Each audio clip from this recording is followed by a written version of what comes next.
Hello dear students of class 6. Welcome to Amar Ghore Amar school. Hope you are fine.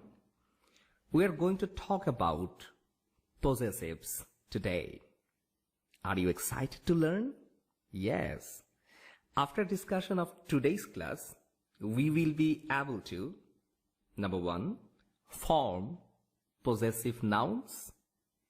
Number 2, identify possessive noun, pronoun and adjective in sentences. And number 3, write correct sentences using possessive noun, pronoun and adjectives. Now let's read the following conversation. Mukta, whose photograph is it? It's my photograph. It was taken when I was 3 years old. Just remember, my photograph.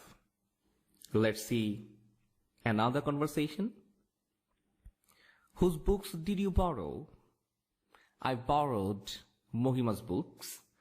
Those were really interesting. Just remember these underlined words, Mohima's books. So can you tell me what is a possessive in English?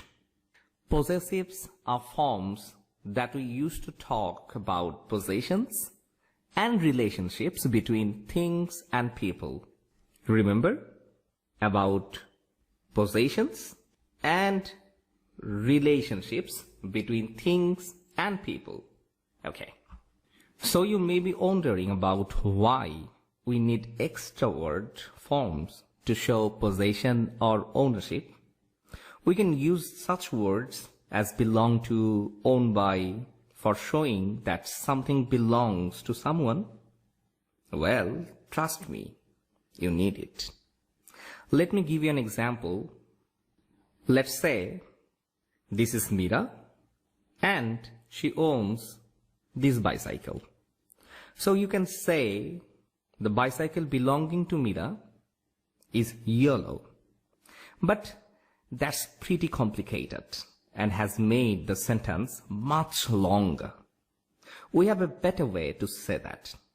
Instead of saying the bicycle belonging to Mira, we can just say Mira's bicycle. So the sentence will be Mira's bicycle is yellow.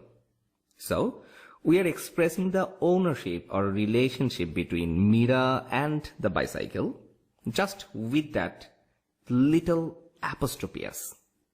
Yes, with this little apostrophe s. Let's take another example. The mother of Raju visited the school yesterday. So instead of that, to express this mother-son relationship, we can say Raju's mother visited the school yesterday. So that is shorter, quicker and easier.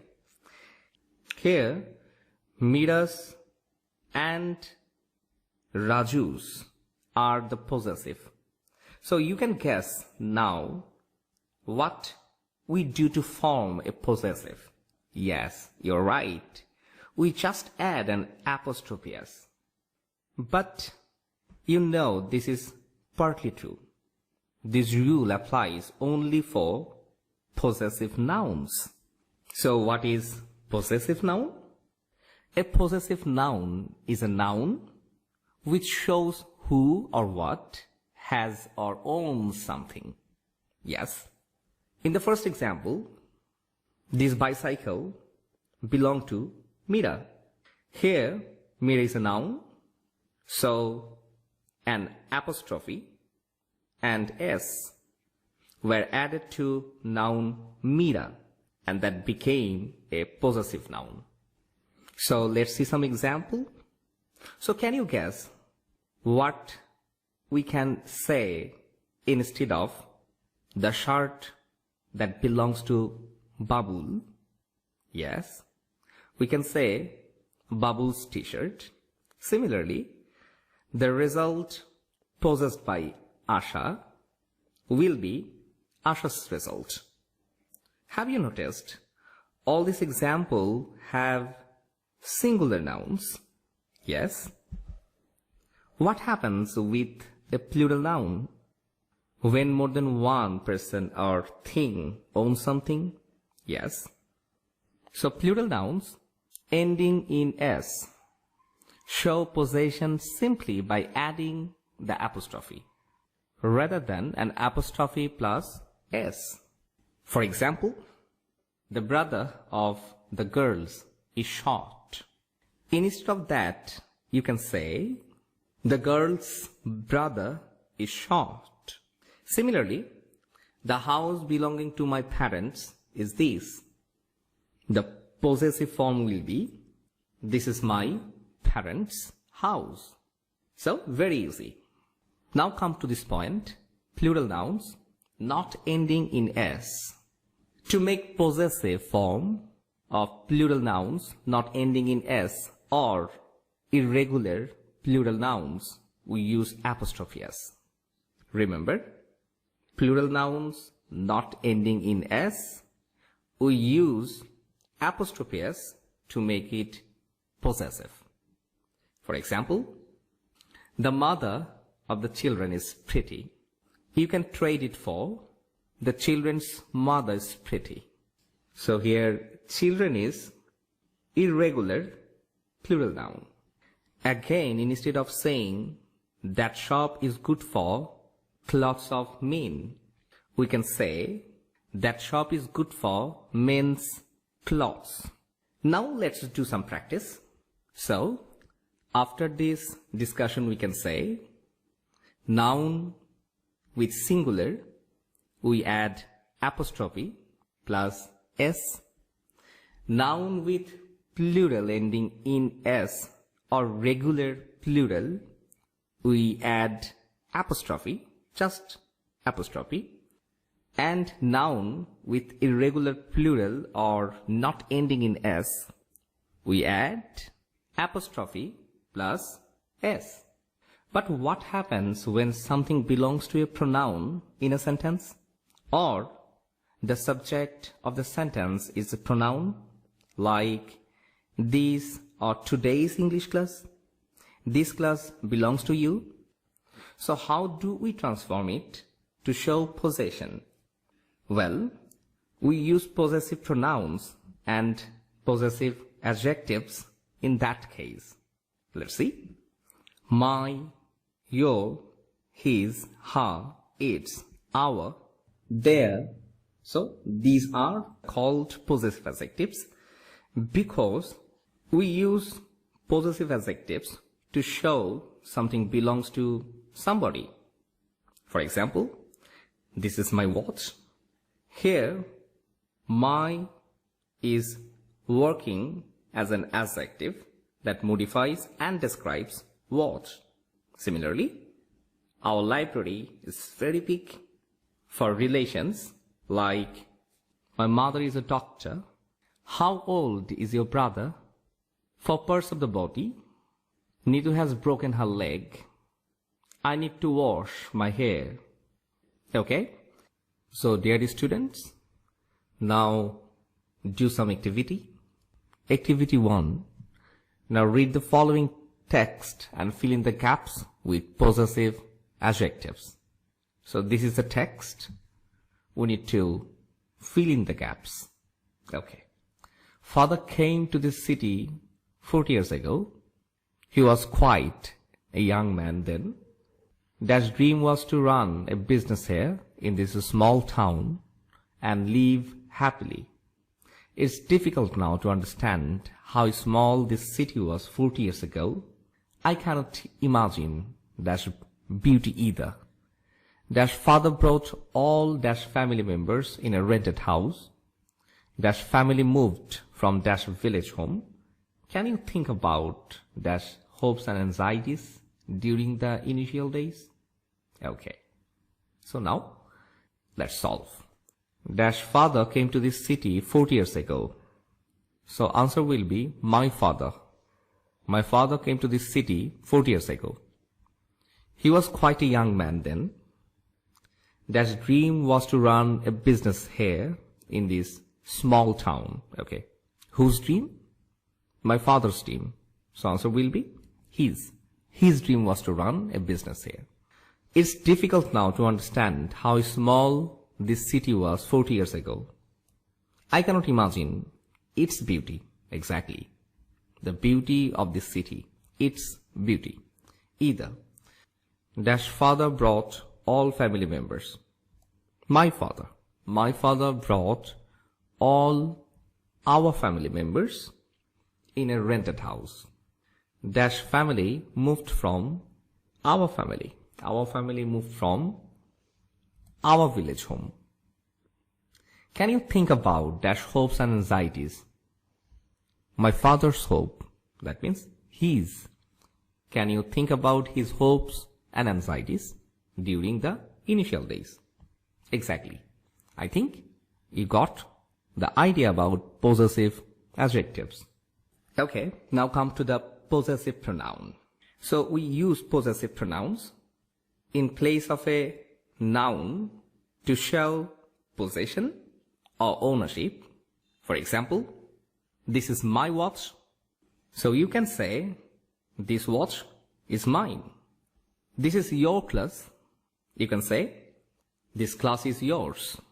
Instead of a full noun phrase mentioned earlier, to avoid repeating words. For example, her umbrella is red, but my umbrella is brown. So we can say instead of it, her umbrella is red, but mine is brown.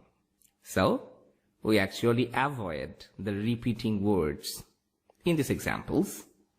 And the earlier, we find that the ownership or the possession of the pronoun. Okay. Now we can run another activity. Yes. Activity 2. Now you need to read the conversation between two friends and complete the conversation by putting in the correct possessive adjectives and possessive pronouns. So we need to focus both of them, possessive adjectives and possessive pronouns. Let's see the conversation. Bindu and Titu. Okay, both of them are talking. Bindu is saying, how about dash garden project? Okay, so Bindu is addressing Titu. So what will be the answer? How about your garden project? Titu is answering, fantastic. I took dash suggestions. Okay, I took suggestions of whom? Bindu. So answer will be your. I took your suggestions. Now I'm spending more time behind it. Now the garden is full of different flowers. Everyone is amazed to see dash beauty. Whose beauty? The beauty of garden. Exactly. The answer will be its. How about your garden? So it will be possessive pronoun. Yes, yours.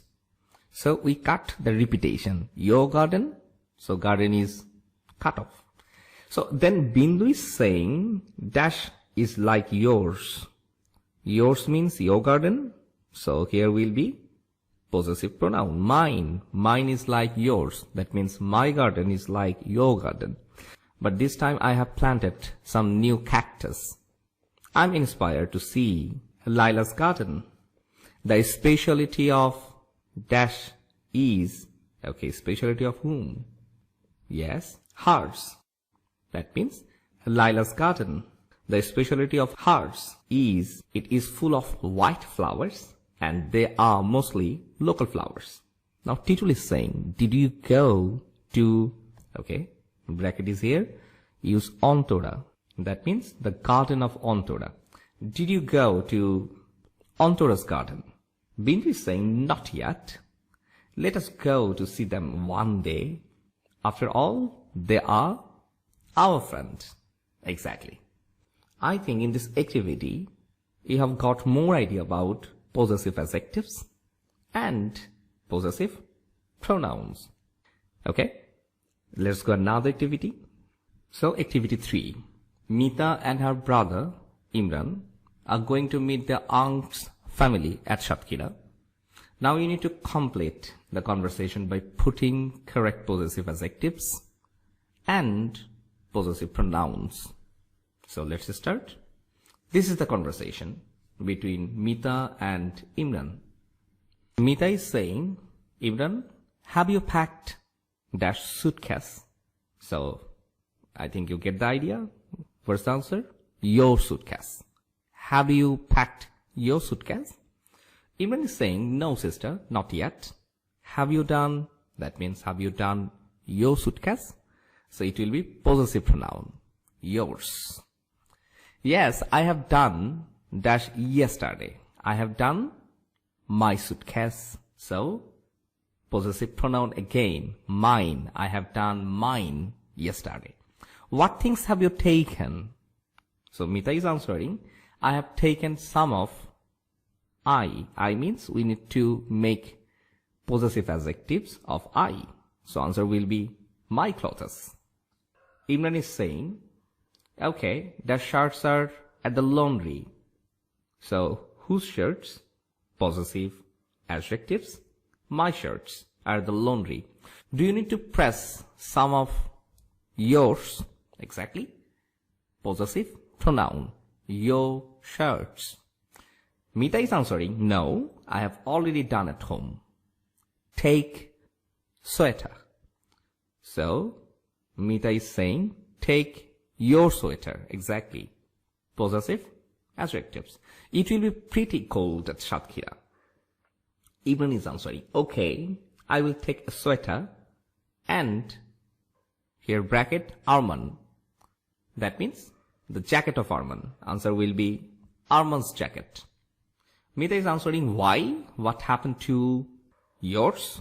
That means your jacket. Imran is saying, the sleeves of the jacket have become dirty. Mita is answering, okay, then you can take his.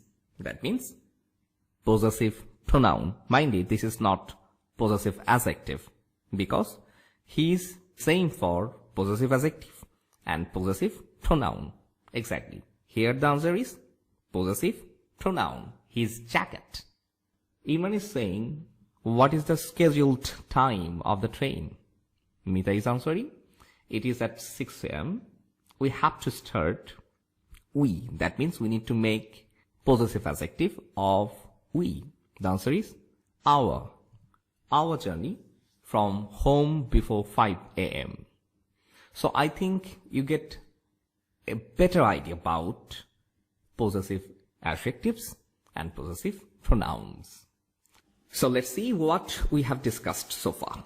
Okay, we have talked about possessives, forming possessive noun, possessive adjective, and possessive pronoun. So there will be a homework. What you need to do, you need to rewrite the following sentences and you need to use possessives as necessary. Here first one is done for you. Okay, this is the sentence and in this underlined sections you need to rewrite the sentence. Yes. For example, I'm showing you the first answer, option A. What is the name of your best friend? What is the name of your best friend? So how we can rewrite using possessives? Yes. What is your best friend's name? So name of your best friend. So here comes best friend's name. So similarly, you need to complete B to F. Very easy. So you need to write down these in a separate notebook and you must submit to your English teacher when your school opens. So it is a part of your continuous assessment.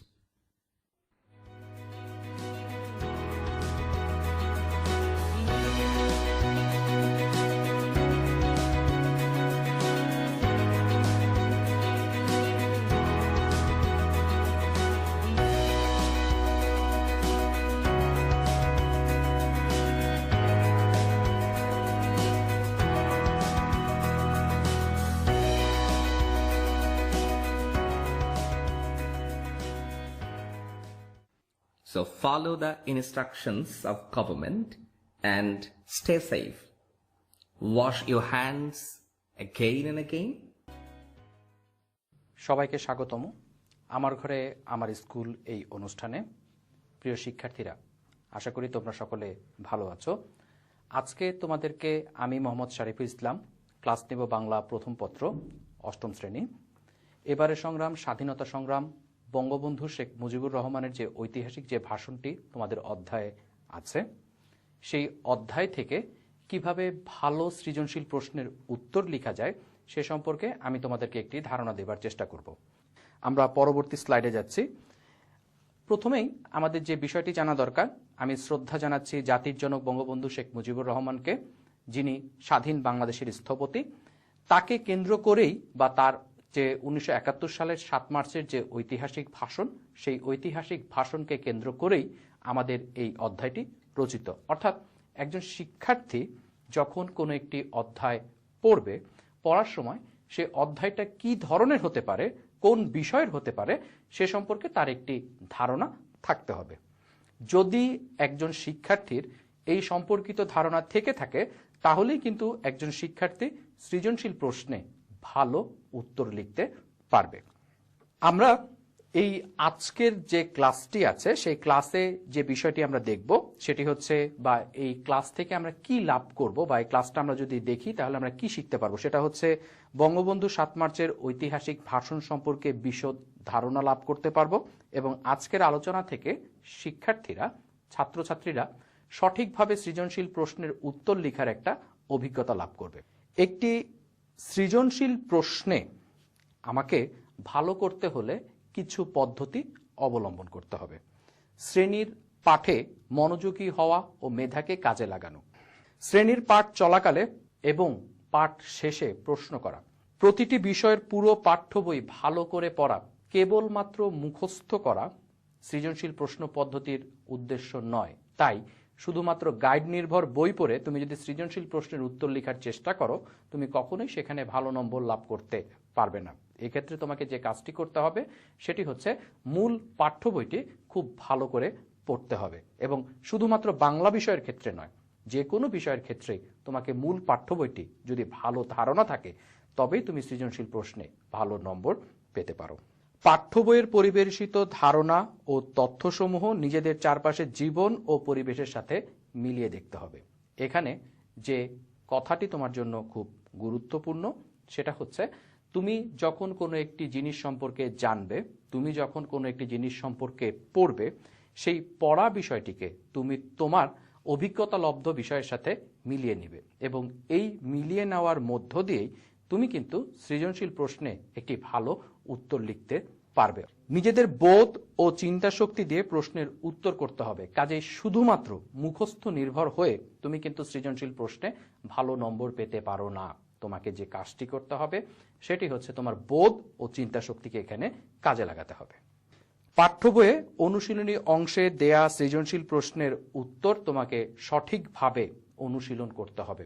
অর্থাৎ অনুশীলনের কিন্তু কোনো বিকল্প নেই, এবং এই বিকল্পের যে বিষয়টা তোমাকে আমি বলছি, তোমাকে পড়তে হবে, অনেক বেশি পড়তে হবে, এবং পড়েই তোমাকে এই প্রশ্নগুলোকে ভালোভাবে উত্তর দিতে হবে। পরবর্তী স্লাইডে যাচ্ছি। সৃজনশীল প্রশ্ন পদ্ধতিটা আসলে কি সে বিষয়টা নিয়ে শিক্ষার্থী বন্ধুরা তোমরা দেখবে।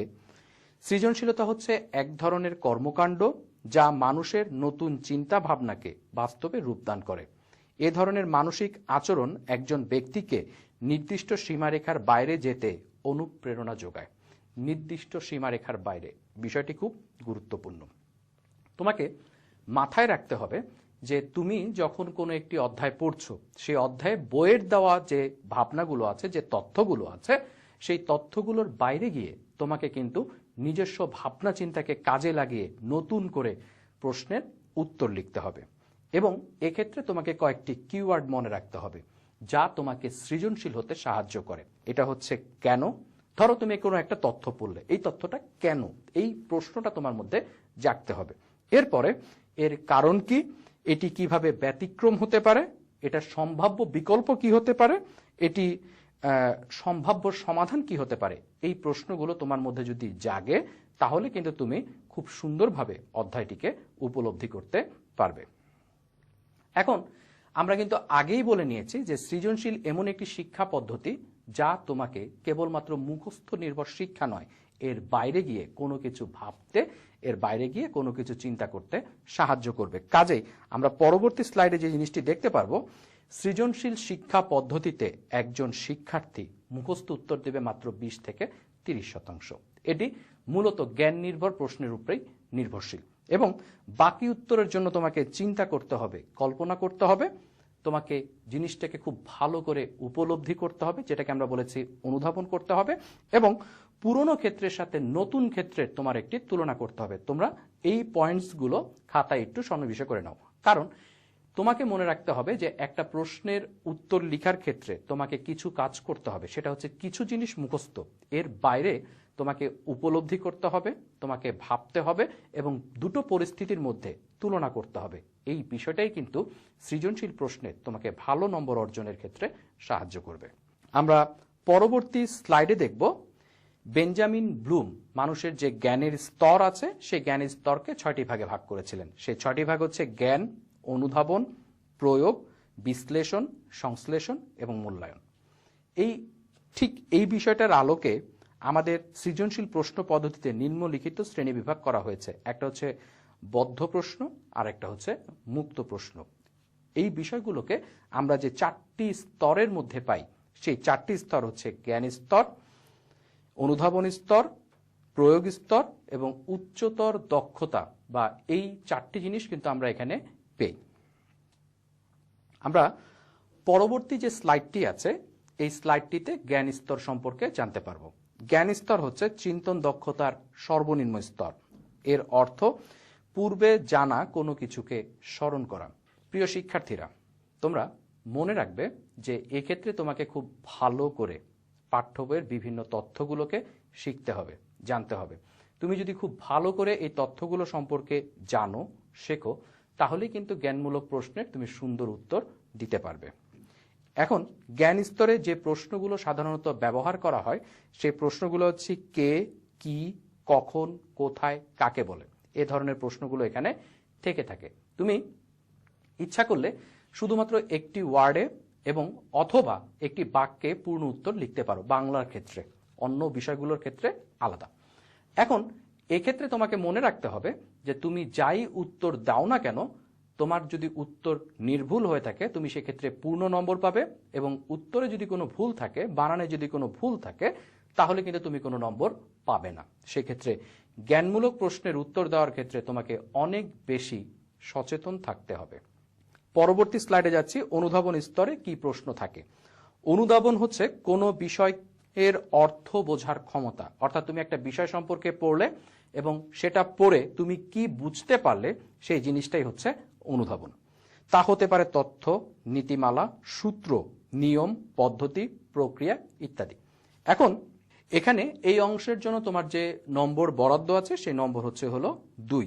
এখানে যে ধরনের প্রশ্ন তোমার থাকে, কেন, কিভাবে, বর্ণনা করো, ব্যাখ্যা করো, কারণ দর্শাও, উদাহরণ দাও, এই ধরনের বিষয়গুলো তোমার এই অংশে থাকে। তুমি একটা জিনিস মনে রাখতে হবে, তুমি মুখস্থ বিদ্যা বা জ্ঞানমূলক স্তর এবং অনুধাবন স্তর পর্যন্তই তোমার কাজে লাগে। তারপরে প্রয়োগ এবং উচ্চতর দক্ষতার জন্য তোমার মুখস্থ বিদ্যার তেমন কোনো ব্যবহার নেই। তবে বিষয়টা তুমি কত ভালো উপলব্ধি করতে পেরেছো তার উপরে তুমি কিন্তু পরবর্তী পরিস্থিতিকে বিচার করবে প্রয়োগ এবং উচ্চতর দক্ষতামূলক অংশে। আমরা পরবর্তী স্লাইডে দেখি। প্রয়োগ বলতে বোঝায় পূর্বে শেখা বিষয়কে নতুন কোনো পরিস্থিতিতে ব্যবহার করার দক্ষতা, অর্থাৎ পূর্বে কোনো একটি ঘটনা ঘটে গেছে, সেই ঘটনাকে নতুন পরিস্থিতির আলোকে বা নতুন পরিস্থিতিতে বিচার করবার তোমার যে ক্ষমতা, সেই জিনিসটাই হচ্ছে হলো প্রয়োগ স্তর। প্রয়োগ স্তরে সাধারণত তোমার 3 নম্বর বরাদ্দ থাকে এবং এখানে যে সমস্ত শব্দ এই ধরনের প্রশ্নে ব্যবহার করা হয় তার মধ্যে হচ্ছে উন্মোচন করো, নিরূপণ করো, মিল, অমিল, সাদৃশ্য, বৈসাদৃশ্য, সম্পর্ক, পার্থক্য এবং উদ্দীপকে বিষয়টির ধারণা কিভাবে প্রতিফলিত হয়েছে, এই সংক্রান্ত প্রশ্ন তোমার এখানে থেকে থাকে। কাজেই তোমাকে মাথায় রাখতে হবে এই ধরনের প্রশ্নগুলো যখন তুমি উত্তর করবে তখন তোমাকে 3টা ভাগে প্রশ্নের উত্তরটি করতে হবে। প্রথমে থাকবে জ্ঞানের অংশ, তারপরে থাকবে হচ্ছে অনুধাবন অংশ, এরপরে থাকবে হচ্ছে প্রয়োগের অংশ। এই তিনটি অংশ এখানে প্রতিফলিত হবে। এর পরের যে স্তরটি আমরা দেখি সেটি হচ্ছে সৃজনশীল প্রশ্নের সর্বোচ্চ স্তর, যেটিকে বলে হচ্ছে উচ্চতর দক্ষতা বা উচ্চতর চিন্তন দক্ষতার স্তর। উচ্চতর চিন্তন দক্ষতা বলতে বোঝায় কোনো বিষয়কে বিশ্লেষণ, সংশ্লেষণ এবং মূল্যায়ন। অর্থাৎ তুমি কোনো একটা জিনিসকে অনেকগুলো অংশে বিশ্লেষণ করবে, অনেকগুলো জিনিস থেকে তুমি কোনো একটি সংশ্লেষ করবে বা সংক্ষিপ্ত রূপে আসবে, এবং তুমি তোমার একটি নিজস্ব মূল্যায়ন তুমি এখানে প্রতিফলিত করবে। এই ধরনের প্রশ্নে সোজা কথা যেটা, সেটা হচ্ছে বরাদ্দকৃত নম্বর হচ্ছে 4, এবং এই বরাদ্দকৃত নম্বর 4-এ তোমাকে 4টি অংশের উত্তর দিতে হয়। প্রথমে হচ্ছে জ্ঞানের স্তরের, তারপরে হচ্ছে অনুধাবন স্তরের, তারপরে হচ্ছে প্রয়োগের স্তরের, এবং সর্বশেষ হচ্ছে তোমার একটি নিজস্ব মতামত থাকে, যেটাই উচ্চতর দক্ষতাকে আলাদা করেছে। অর্থাৎ তুমি এখানে নিজেকে উত্তরের সাথে মূল্যায়ন করতে শিখেছো, সেই বিষয়টি এখানে তুমি তুলে ধরবে। এ ধরনের প্রশ্নে মূল্যায়ন করো, বিচার করো, যাচাই করো, তোমার মতামত দাও, মতের পক্ষে যুক্তি দাও, সিদ্ধান্ত দাও, এই ধরনের প্রশ্ন এখানে থেকে থাকে। আমরা পরবর্তী স্লাইডে দেখছি কিভাবে সৃজনশীল প্রশ্ন পদ্ধতিতে বাংলা প্রথম পত্র আমরা অধ্যয়ন করব, সেই সম্পর্কে একটি ধারণা। গদ্য বা কবিতা পড়ার ক্ষেত্রে লেখক পরিচিতি খুব ভালো করে পড়ব। গদ্য বা কবিতা একাধিকবার পড়ে চিন্তা করব। পাঠ্য বইয়ের যে সমস্ত শব্দার্থ টিকা দেয়া আছে সেগুলো খুব ভালোভাবে পড়ব। প্রবন্ধ হলে প্রতিটি অনুচ্ছেদ ভালোভাবে পড়ব। ঐতিহাসিক ঘটনা, সাল, তারিখ, ঘটনার স্থান বিস্তারিত জানব। এবং কবিতার ক্ষেত্রে প্রথমে পাঠ পরিচিতি ও কবিতার মূল ভাব পড়ে নিব। তাহলে আমার কবিতাটা পড়ার ক্ষেত্রে একটা আলাদা আনন্দ লাভ করতে পারবো। তাহলে আমাকে এখানে একটা জিনিস বুঝতে হচ্ছে, সেটা হচ্ছে সৃজনশীল প্রশ্নে উত্তরে ভালো নম্বর পেতে হলে তোমাকে খুব ভালো করে সবগুলো টপিক সম্পর্কে ধারণা লাভ করতে হবে, এবং বিষয়টিকে খুব ভালোভাবে তুমি যদি না পড়ো তাহলে কিন্তু তুমি সৃজনশীল প্রশ্নে খুব ভালো করতে পারবা না। এখন আমরা যে কাজটি করব সেটি হচ্ছে এবারের সংগ্রাম, স্বাধীনতার সংগ্রাম, এই অধ্যায়ের একটি সৃজনশীল প্রশ্নের সমাধান করব, এবং কিভাবে আমরা এখানে সৃজনশীল প্রশ্নের উত্তর লিখছি সে বিষয়টা তোমাদের সাথে আমি আলোচনা করব। উদ্দীপকটি পড়ে নিচের প্রশ্নগুলোর উত্তর দাও। আমরা বাঙালি, হাজার বছরের শত লাঞ্ছনা অত্যাচার সহ্য করে আজ আমরা স্বাধীন। পৃথিবীর মানচিত্রে বাংলাদেশ স্বাধীন সার্বভৌম দেশ হিসেবে পরিচিত। জাতিসংঘের সকল পর্যায়ে বাংলাদেশে রয়েছে সদর্প পদার্পণ, ভাষা আন্দোলন, মুক্তিযুদ্ধ, গণতান্ত্রিক আন্দোলন ইত্যাদি বাঙালির অহংকার। বাঙালির এই অহংকার অর্জনে বঙ্গবন্ধু শেখ মুজিবুর রহমানের অবদান চিরকালীন, অবিনশ্বর। এখান থেকে যে ধরনের প্রশ্ন আসে আমরা একটু দেখি।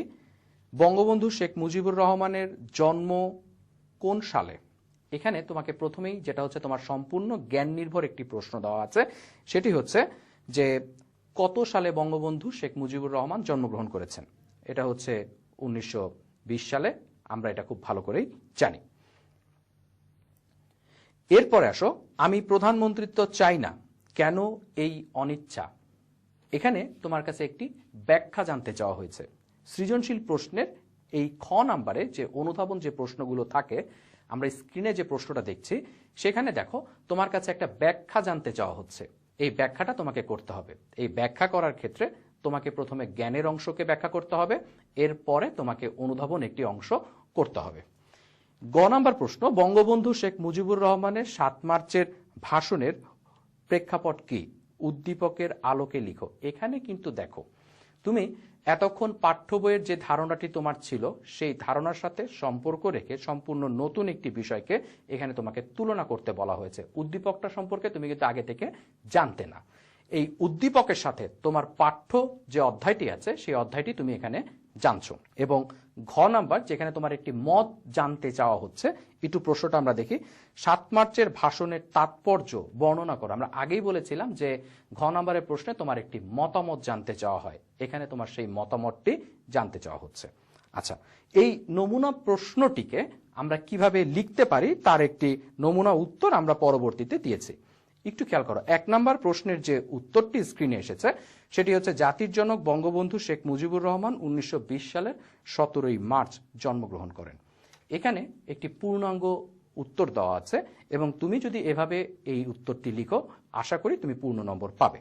এরপরে বঙ্গবন্ধু কেন প্রধানমন্ত্রিত্ব চান না তার কারণটা জানতে চাচ্ছেন। এখানে দুটো ভাগে তোমাকে উত্তরটা লিখতে হবে। প্রথমে হচ্ছে জ্ঞানের অংশ থাকবে, এরপরে হচ্ছে অনুধাবনের অংশ। জ্ঞানের অংশটা কি আমরা একটু খেয়াল করি।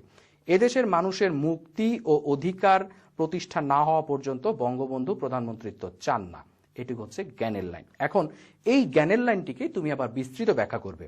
1970 সালের সাধারণ নির্বাচনে বঙ্গবন্ধু শেখ মুজিবুর রহমানের দল বাংলাদেশ আওয়ামী লীগ সংখ্যাগরিষ্ঠতা লাভ করে।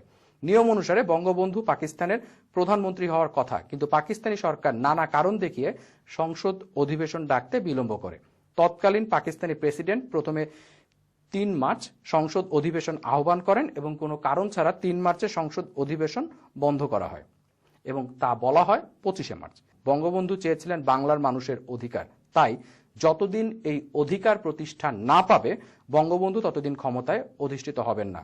উপরিউক্ত দাবি পূরণ না হলে বঙ্গবন্ধু পার্লামেন্টে অধিবেশনে যাবেন না বলে ঘোষণা দেন, বলেন আমি প্রধানমন্ত্রিত্ব চাই না। তাহলে এই পর্যায়ে এসে তোমরা কিন্তু বুঝতে পারছো যে এখানে দুই ভাগে উত্তরটা বিভক্ত। প্রথমে হচ্ছে জ্ঞানের অংশ এবং এরপরে হচ্ছে অনুধাবন অংশ। জ্ঞানের অংশে আমরা যে জিনিসটা দেখতে পাই সেটা হচ্ছে হলো যে তোমার মূলত থাকবে হচ্ছে তুমি কি জানতে চাচ্ছ সেইটার সরাসরি উত্তর, এবং এরপরে তোমার থাকবে হচ্ছে হলো ব্যাখ্যামূলক অংশ। এরপরে গ নাম্বারে আমরা দেখি এখানে 3টা পার্ট আছে। এই 3টা পার্টের মধ্যে যে জিনিসটা আমরা প্রথমে দেখব সেটা হচ্ছে বাঙালির হাজার বছরের ইতিহাস। এই প্রাচীনকাল থেকে বাঙালি অর্থনৈতিক রাজনৈতিক নানা অন্যায় মোকাবেলা করে আসছে, কিন্তু স্বাধিকারের প্রশ্নে কখনো মাথা নত তারা করেননি। বাঙালি জাতির অধিকার প্রতিষ্ঠায় বঙ্গবন্ধু 1971 সালে 3 মার্চ ঐতিহাসিক ভাষণটি দেন। আচ্ছা, এটা গেল হচ্ছে জ্ঞানের লাইন। এরপরেই এই জ্ঞানের লাইনের একটি বিস্তৃত ব্যাখ্যা আমরা এখানে দিয়েছি, এবং এই বিস্তৃত ব্যাখ্যায় মূলত আমরা যে বিষয়টি বলতে চেয়েছি সেটি হচ্ছে বঙ্গবন্ধু কেন এই রাজনৈতিক প্রেক্ষাপট থেকে 7 মার্চের ভাষণ দিয়েছেন। মনে রাখবা এই অংশটি অবশ্যই হতে হবে পাঠ্য বই থেকে। তৃতীয় অংশে এসে আমরা দেখি উদ্দীপকের প্রথমে একটু আলোচনা এবং উদ্দীপকের সাথে একটা তুলনামূলক আলোচনা করে আমরা এ ধরনের প্রশ্নের উত্তর শেষ করি। ঘ নাম্বার প্রশ্নে আমরা দেখতে পাচ্ছি একই রকমই কম বেশি, কিন্তু এখানে তোমার একটা অতিরিক্ত মতামত জানতে চাওয়া হয়। সে মতামতটি প্রশ্নের শেষে থাকবে। প্রথমে থাকবে জ্ঞানের লাইন, তারপরে হচ্ছে প্রয়োগ, এরপরে হচ্ছে তুলনামূলক আলোচনা, এবং তারপরে হচ্ছে একটি তোমার যেটা বলে হচ্ছে যে মতামত আমরা এখানে দেখতে পাই। তাহলে প্রথমে জ্ঞানের লাইন, অনুধাবন, প্রয়োগ এবং শেষে মতামত। তাহলে এখানে কিন্তু আমরা একটা জিনিস বলতে পারি, সেটা হচ্ছে যে পরীক্ষায় তুমি যখন সৃজনশীল প্রশ্নের উত্তর লিখবে তখন তোমাকে কিছু ধারাবাহিক ক্রম মেনে চলতে হবে, এবং এই ধারাবাহিক ক্রমগুলো তুমি যদি মেনে চলো তাহলেই কিন্তু তুমি পরীক্ষায় ভালো নম্বর পেতে পারো। শেষে তোমাদের সকলের জন্য আমরা একটা বাড়ির কাজ দিচ্ছি। স্ক্রিনে তোমাদের যে বাড়ির কাজটা এসেছে এটি তোমাদের পাঠ্য বই থেকে সরাসরি তুলে দেওয়া, এবং তোমরা এটি বাসায় নিজেদের মতো করে লিখবে, এবং তোমাদের স্কুলের যে শিক্ষক আছেন সংশ্লিষ্ট বিষয় শিক্ষককে দিয়ে তা মূল্যায়ন করবে। এখানে একটা জিনিস একটু বলে রাখি, আমাদের আজকের এই অনুষ্ঠানটি তোমরা যদি দেখে থাকো তাহলে আশা করি তোমরা অনেক বেশি উপকৃত হবে। তবে যদি ভালো লেগে থাকে তোমরা আবার দেখতে চাও, অবশ্যই আমার ঘরে আমার স্কুলের ফেসবুক পেজ ও ইউটিউব পেজ থেকে দেখে নিবে। ইউটিউব চ্যানেলে এটি দেওয়া আছে। আরেকটা জিনিস, তোমাদের যদি কোনো মতামত থেকে থাকে বা তোমাদের সুচিন্তিত যদি কোনো মতামত থাকে আমাদের এই ক্লাস নিয়ে, তোমরা অবশ্যই স্ক্রিনে দেখা অ্যাড্রেসে মেইল করবে। তোমরা ভালো থেকো। আশা করি তোমরা যদি আমাদের সাথে থাকো এই কদিন এবং বাড়িতে যদি ঠিকমতো পড়ো তাহলে তোমরা ইনশাল্লাহ ভালো করতে পারবে। সবাই ভালো থেকো। ধন্যবাদ।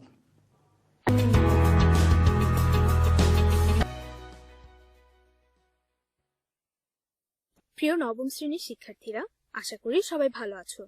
আমার ঘরে আমার স্কুলের আজকের পাঠে তোমাদেরকে স্বাগত।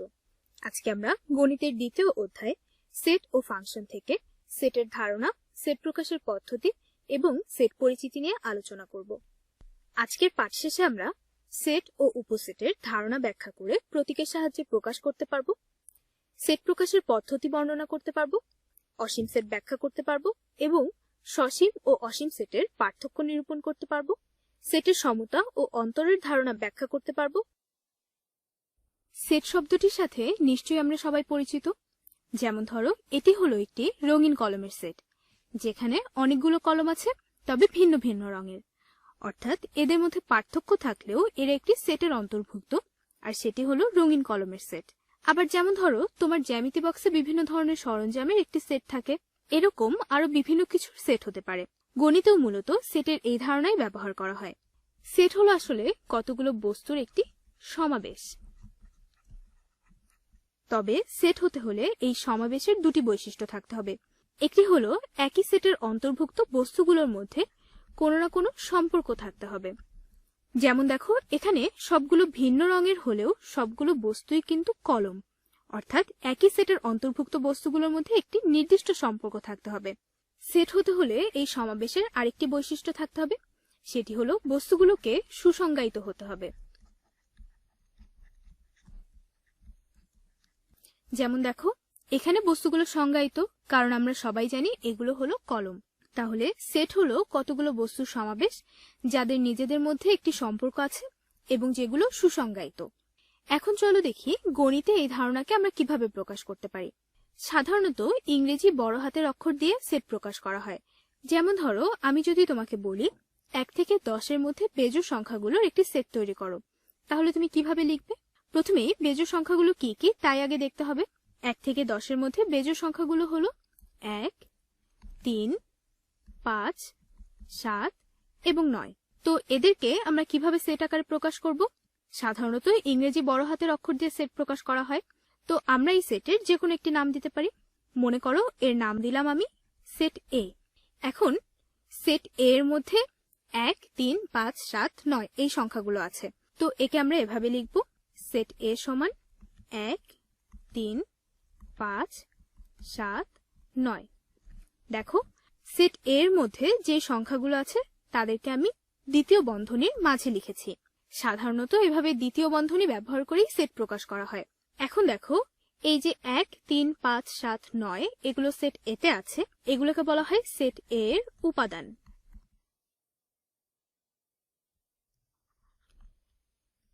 এলিমেন্ট শব্দের বাংলাই হলো উপাদান। তাহলে এই 1, 3, 5, 7, 9 সংখ্যাগুলো হলো সেট এর উপাদান বা এলিমেন্ট।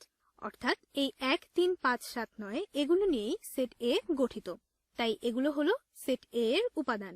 তো এখন দেখো, সেট এর একটি উপাদান হলো 3। তো একে আমি কিভাবে লিখতে পারি?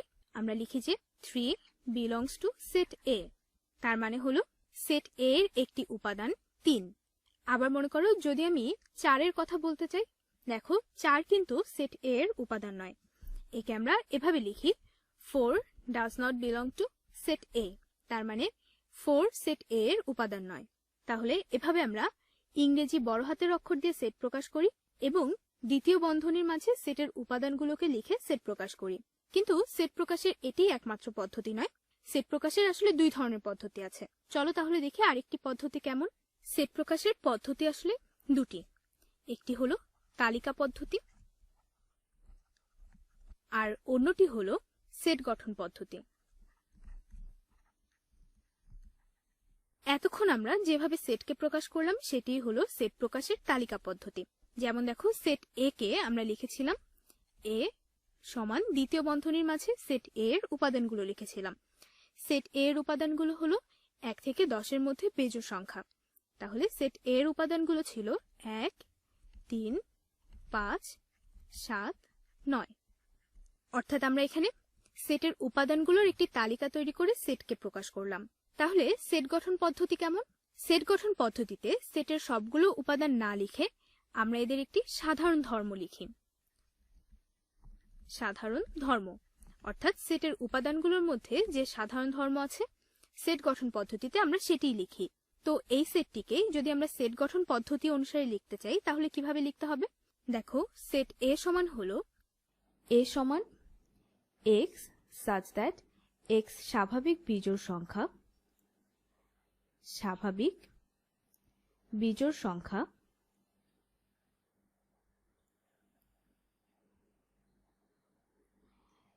এবং x is less than 10। তাহলে দেখো, তালিকা পদ্ধতিতে আমরা সেটের উপাদানগুলোকে তালিকা আকারে লিখলাম, আর সেট গঠন পদ্ধতিতে আমরা সাধারণত উপাদানগুলোকে তালিকা আকারে না লিখে উপাদানগুলোর যে সাধারণ ধর্ম তাকে লিখি। এ কারণে এখানে আমরা 1 থেকে 10 পর্যন্ত সংখ্যাগুলোর মধ্যে যে বেজোড় সংখ্যাগুলো আছে তালিকা পদ্ধতিতে সেই বেজোড় সংখ্যাগুলোর একটি তালিকা প্রকাশ করে সেট প্রকাশ করেছি, আর সেট গঠন পদ্ধতিতে শুধু আমরা এদের সাধারণ ধর্ম অর্থাৎ এরা যে 1 থেকে 10 পর্যন্ত বেজোড় সংখ্যা সেটি লিখেছি। এভাবে তালিকা বা সেট গঠন পদ্ধতিতে সেট প্রকাশ করা যায়। এখন আমরা কয়েক ধরনের সেটের সাথে পরিচিত হব। চলো তাহলে একে একে দেখি। প্রথমেই চলো দেখি সসীম সেট বলতে কি বোঝায়। নাম শুনেই হয়তো বুঝতে পারছো যে সেটের একটি নির্দিষ্ট সীমা আছে তাকে বলা হয় সসীম সেট, বা অন্য কথায় যে সেটের উপাদান সংখ্যা গণনা করা যায় তাকে বলা হয় সসীম সেট। যেমন মনে করো সেট বি সমান 2, 4, 6, কিংবা যদি আমরা একে সেট গঠন পদ্ধতিতে প্রকাশ করি তাহলে হবে বি সমান x belongs to n such that x 2 এর গুণিতক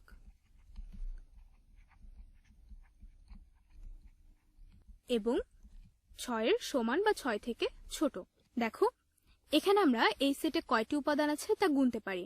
যেমন এই সেটের উপাদান সংখ্যা হলো 3টি। যেহেতু এই সেটের একটি নির্দিষ্ট সীমা আছে বা এর উপাদানগুলোকে আমরা গণনা করতে পারি, এই কারণে একে বলা হয় সসীম সেট। তাহলে এমন কোন সেট কি আছে যার উপাদানগুলোকে আমরা গুনতে পারি না? আছে। যে সেটের উপাদানগুলোকে আমরা গুনতে পারি না তাকে বলা হয় অসীম সেট। যেমন মনে করো কোনো একটি সেট যদি এমন হতো b সমান x belongs to n such that x 2 এর গুণিতক।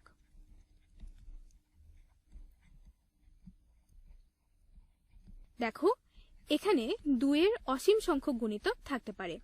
আমরা একে গুণে শেষ করতে পারবো না, অর্থাৎ এর কোনো সীমা নেই। এ কারণে এ ধরনের সেটকে বলা হয় অসীম সেট। এখন চলো দেখি ফাঁকা সেট বলতে কি বোঝায়।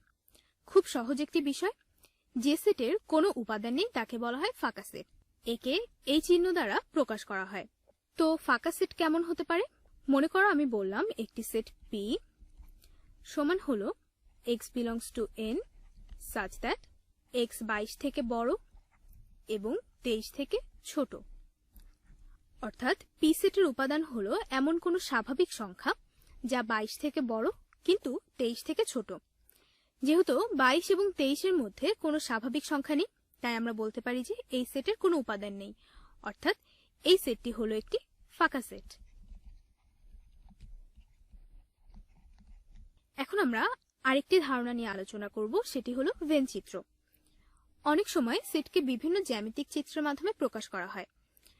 যেমন মনে করো একটি সেট হলো A যার উপাদানগুলো হলো A, B এবং C। অন্য আরেকটি সেট হলো B যার উপাদানগুলো হলো B, C এবং D। দেখো অনেক সময় আমরা জ্যামিতিক চিত্রের মাধ্যমেও একে প্রকাশ করতে পারি।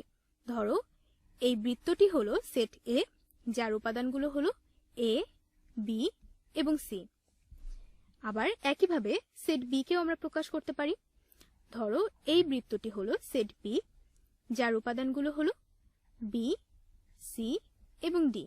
তো এভাবে জ্যামিতিক চিত্রের মাধ্যমে প্রকাশ করলে সেটের উপাদানগুলো সহজে চিহ্নিত করা যায়। দুটি বা তিনটি সেটের উপাদানগুলোর মধ্যে খুব সহজে সাধারণ উপাদান খুঁজে বের করা যায় কিংবা পার্থক্যও খুঁজে বের করা যায়। এ সম্পর্কে আমরা পরে আরো শিখব। এখন আপাতত জেনে রাখো যে ভেন চিত্র হলো এমন একটি পদ্ধতি যেখানে সেটকে বিভিন্ন জ্যামিতিক চিত্রের মাধ্যমে প্রকাশ করা হয়। তো একে ভেন চিত্র কেন বলা হয়? কারণ জন ভেন প্রথম এই পদ্ধতি আবিষ্কার করেন। তার নাম অনুসারে একে ভেন চিত্র বলা হয়। এবার আমাদের আগের উদাহরণটি নিয়ে আবার একটু চিন্তা করে চলো। দেখো তোমার রঙিন কলমের সেটে 7টি রঙিন কলম আছে। এই 7টি রঙিন কলম নিয়েই একটি সেট তৈরি হয়েছে। এখন আমি চাইলে এই 7টি কলম থেকে 6টি কলম নিয়ে একটি সেট তৈরি করতে পারি, কিংবা ধরো তুমি 7টি কলম থেকে 3টি কলম নিয়ে একটি সেট তৈরি করতে পারো, কিংবা কোনো কলম না নিয়েও একটি ফাঁকা সেট তৈরি করা যায়। তার মানে একটি সেটের উপাদানগুলো দিয়ে আরো কিছু সেট তৈরি করা যায়। যেমন এখানে এই 7টি রঙিন কলমের সেট আছে, তা থেকে 6টি কলম নিয়ে আমি আলাদা একটি সেট তৈরি করতে পারি, 3টি কলম নিয়ে তুমি আলাদা একটি সেট তৈরি করতে পারো। তো কোন সেটের উপাদানগুলো দিয়ে যে সেট তৈরি করা হয় তাকেই বলা হয় ওই সেটের উপসেট, বা ইংরেজিতে একে বলা হয় সাবসেট। তাহলে উপসেট কি? উপসেট হলো কোন সেটের উপাদানগুলো দিয়ে তৈরি নতুন কোন সেট। যেমন এই 7টি কলমের সেট থেকে যখন আমি 6টি কলম বা 3টি কলম নিয়ে আলাদা একটি সেট তৈরি করব, তখন সেটি হবে এই 7টি কলমের সেটের একটি উপসেট। একে আমরা একটু গাণিতিকভাবে দেখি চলো। মনে করো কোন একটি সেট হলো সেট পি, যার উপাদানগুলো হলো এ, বি এবং সি। তো এই সেটের উপসেটগুলো কি কি হবে একটু চিন্তা করে দেখো তো। কোন সেটের সবগুলো উপাদানের বিভিন্ন সমাবেশ তৈরি করে যে সেটগুলো তৈরি করা যায়, সেগুলোই হলো এই পি সেটের উপসেট। তোমরা ঝটপট খাতায় লিখেও ফেলতে পারো পি সেটের উপসেটগুলো কি হবে, তারপর আমার সাথে মিলিয়ে নিতে পারো। দেখো পি সেটের কি কি উপাদান আছে, এ, বি এবং সি। এই 3টি উপাদান দিয়ে আমরা বিভিন্ন নতুন সেট তৈরি করব। তাহলে পি সেটের একটি উপসেট হতে পারে এ, বি এবং সি, ঠিক পি সেটের মতোই। আবার যদি শুধু আমরা এ এবং বি নিয়ে একটি সেট তৈরি করি, তাহলে পি সেটের আরেকটি উপসেট হতে পারে শুধু এ এবং বি নিয়ে তৈরি করা সেট। একইভাবে শুধু বি এবং সি নিয়ে তৈরি করা সেট পি সেটের আরেকটি উপসেট হতে পারে। আবার সি এবং এ নিয়ে তৈরি করা সেট পি সেটের আরেকটি উপসেট হতে পারে। আবার দেখো, আমরা যদি পি সেটের 2টি করে উপাদান না নিয়ে একটি করে উপাদান নিই, তাহলে আমরা নতুন সেট তৈরি করতে পারি। অর্থাৎ শুধু এ কে নিয়ে একটি নতুন সেট হতে পারে, শুধু বি কে নিয়ে একটি নতুন সেট হতে পারে, শুধু সি কে নিয়েও একটি নতুন সেট হতে পারে। আবার দেখো, এই উপাদানগুলো থেকে কোনো উপাদান না নিয়েও আমরা একটি ফাঁকা সেট তৈরি করতে পারি। তাহলে দেখো, পি সেটের উপাদানগুলো হলো এ, বি এবং সি। তা থেকে আমরা পি সেটের এতগুলো উপসেট তৈরি করতে পারি।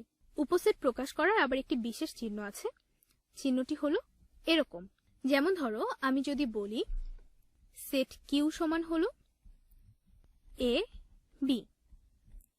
এখন দেখো, এই এ বি হলো পি সেটের একটি উপসেট।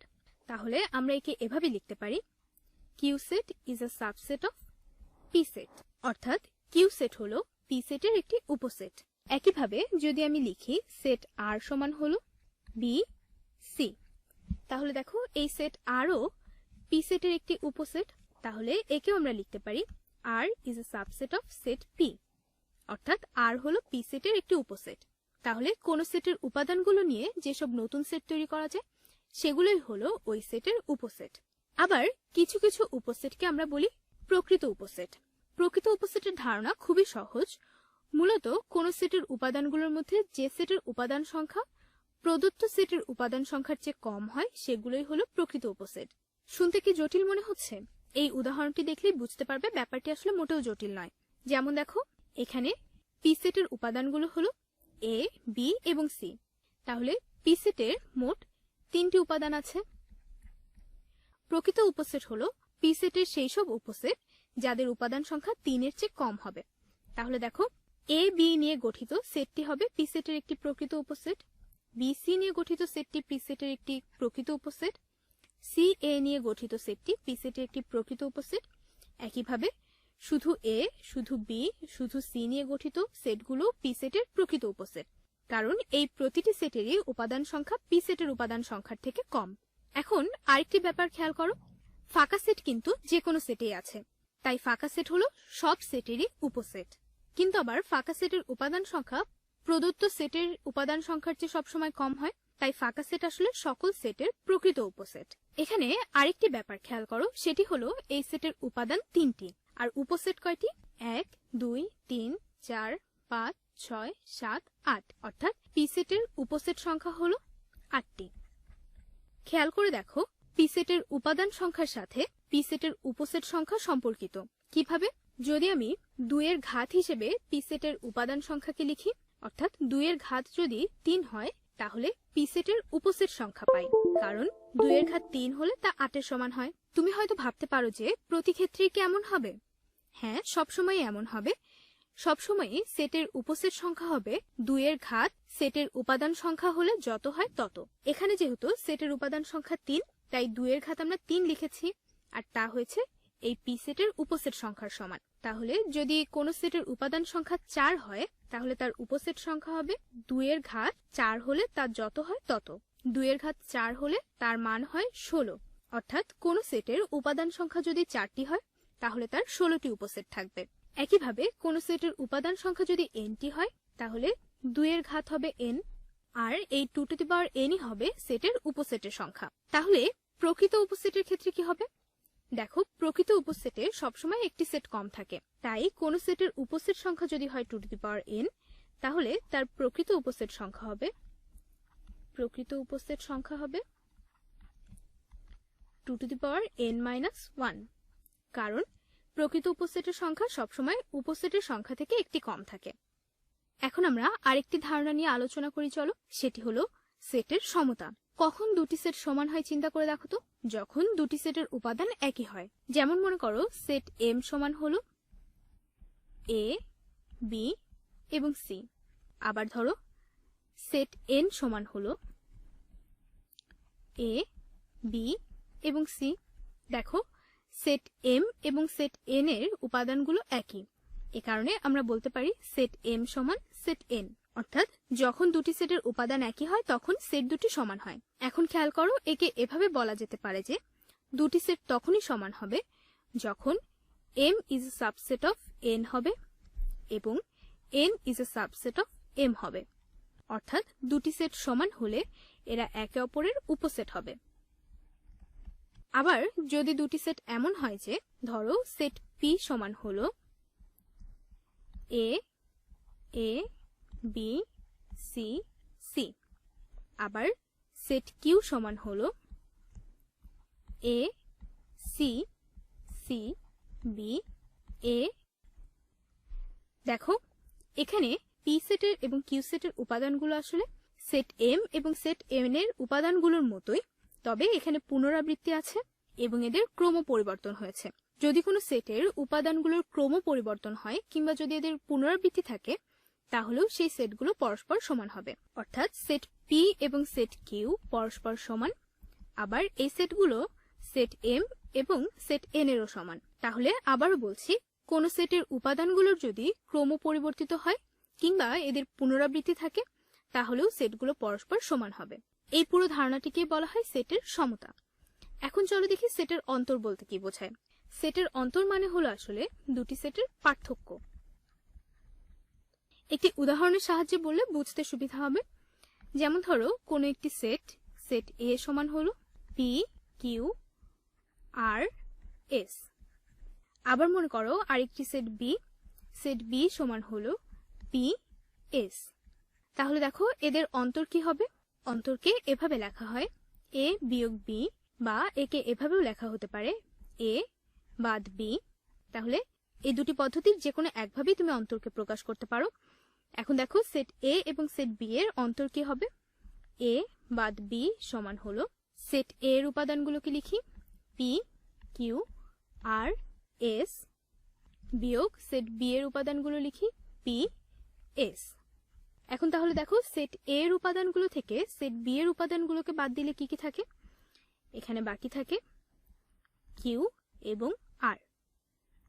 তাহলে a বাদ b সমান হলো q এবং r। তাহলে মূলত সেট a এর উপাদানগুলো থেকে সেট b এর উপাদানগুলো বাদ দিলে যা থাকবে তাই হবে সেট a এবং b এর অন্তর। এখন চলো তাহলে দেখি আজকের পাঠে আমরা কি কি শিখলাম। আজকের পাঠে আমরা সেট ও উপসেটের ধারণা এবং প্রতীকের সাহায্যে প্রকাশ সম্পর্কে আলোচনা করেছি। সেট প্রকাশের পদ্ধতি নিয়ে আলোচনা করেছি। অসীম সেটের ব্যাখ্যা এবং সসীম ও অসীম সেটের পার্থক্য সম্পর্কে আলোচনা করেছি। সেটের সমতা ও অন্তরের ধারণা নিয়ে আলোচনা করেছি। তাহলে আজ এ পর্যন্তই।